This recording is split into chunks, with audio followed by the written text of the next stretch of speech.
Welcome back to our special coverage of the White House Correspondents Dinner. So consider this, right? You're an up-and-coming comedian. You're at the top of your game, and you get the call to speak at the White House Correspondents Dinner in front of, just the leader of the free world and 2,600 other people and the rest of the world watching. It's a dream come true, right? Maybe not, according to our Brian Stelter. Here's his story. Every spring, the White House Correspondents' Dinner is the hottest ticket in Washington. One of the big draws, the hosts, who roast the president and many of the politicians in the room. Jimmy Kimmel hosted back in 2012 and said it is not your run-of-the-mill gig.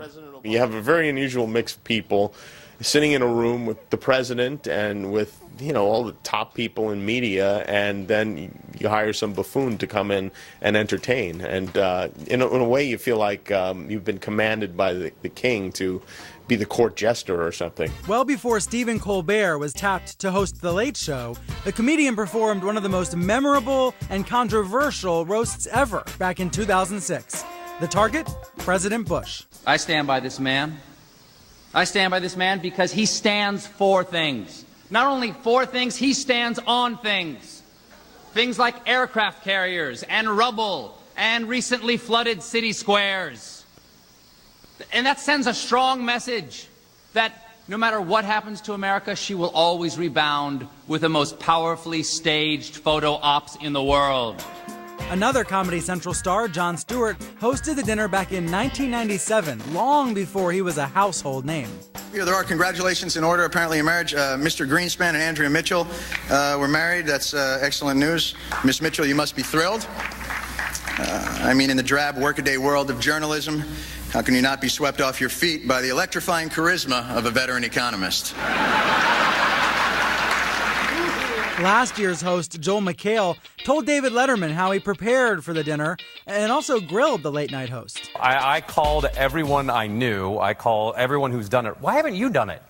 I thought about it. I was invited. They were nice enough years and years ago to invite me, and I just thought, I can't get this done. Jay Leno has hosted the dinner 4 times, more than anyone else, but was criticized for recycling jokes from The Tonight Show at his most recent appearance in 2010. Well, I'll tell you something.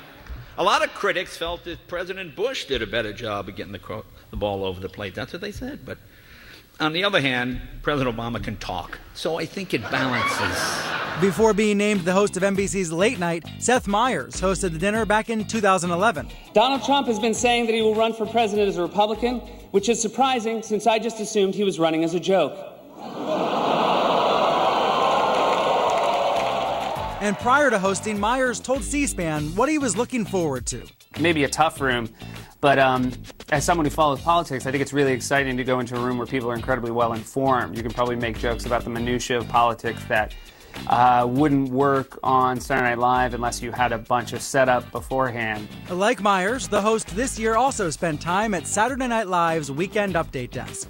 Now, as for whether Cecily Strong will use material from her most famous character... So tell me this, truth or false? About what? Exactly. We will just have to wait and see. Brian Stelter, CNN, New York. And you're going to see tonight how she does. I asked tonight's host, Cecily Strong, about her strategy in preparing for the big speech. That is ahead. Also, her message to one of my very good friends here at CNN, Brooke Baldwin.